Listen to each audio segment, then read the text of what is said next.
أنا خديجة إبراهيم محمد، إدارية بجمعية اقتصاد المرأة من ناحية تربسبية. نحن هدفنا أنه ننهض اقتصاد المرأة، يعني كل مرأة تستفيد وتعتمد على حالها من خلال جمعيتنا، يعني المساعدة للنساء المحتاجات. نحن مجموعة نساء، في عنا هون بدوقر مساحة 150 دونم.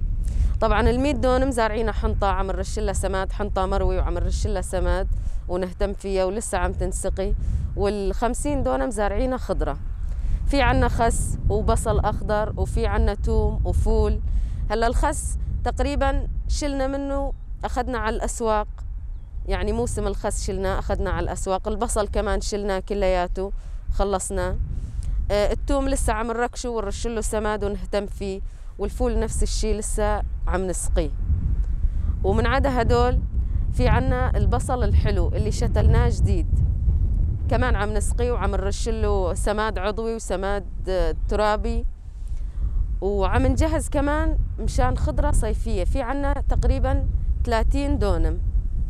عملنا مشتل وزرعنا بهالمشتل فليفلة وبندورة وخيار وكوسة وباذنجان، مشان نبلش على وقت زراعة الخضرة الصيفية ننزل هالشتل اللي موجود بالمشتل ننزله على الأرض، نزرع بهال 30 دونم خضرة صيفية. كمان في عنا نحن جمعية تابعة يعني لجمعية اقتصاد المرأة بقرية علي بدران، مساحتها 750 دونم، زارعين منها 440 دونم حنطة بعل وتقريبا 60 دونم كزبرة.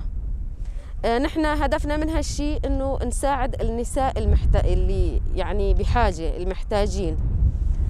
المجموعة تتألف من 18 مرة اللي يديروا هالشغل، وهن اللي يكونوا مسؤولين عن المحصول، يعني زراعته، يتابعوا ويراقبوا هالمحصول يعني بحالة جيدة أو بحالة بده سماد، يعني وهيك هن اللي يشرفوا.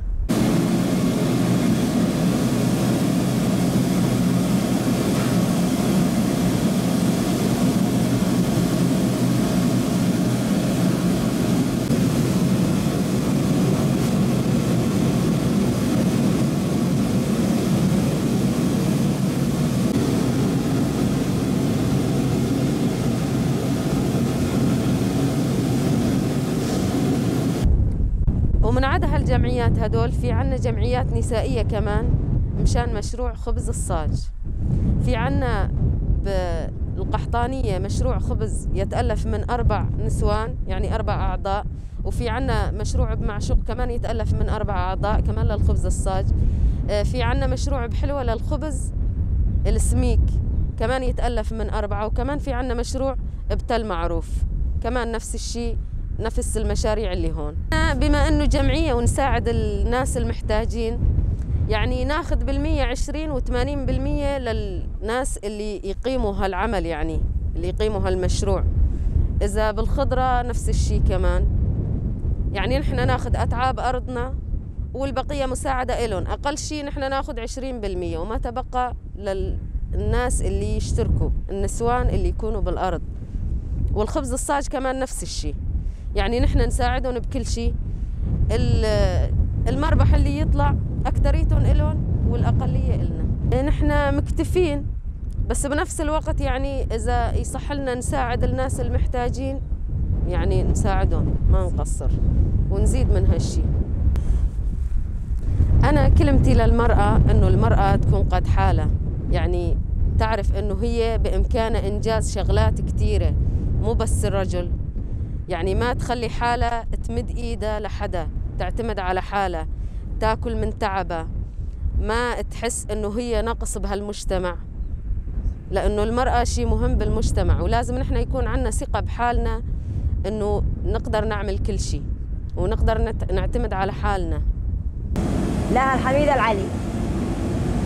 المشروع نجي الصبح الساعة 6 نحل وحدة. احنا 4 نسوان مثل الخوات، يعني نتعاون على العجين. الصبح نجي كنا نعجن، 2 يخبزن والعجين اللي يظل اما 2 يظلن يعجننوا. واقتصاد المرأة هو دعمنا بهالشيء، والحمد لله شغلنا حيل زين. يأمننا الطحين ويأمننا المازوت كله من يعني هم اللي دعمونا يعني بهالشيء.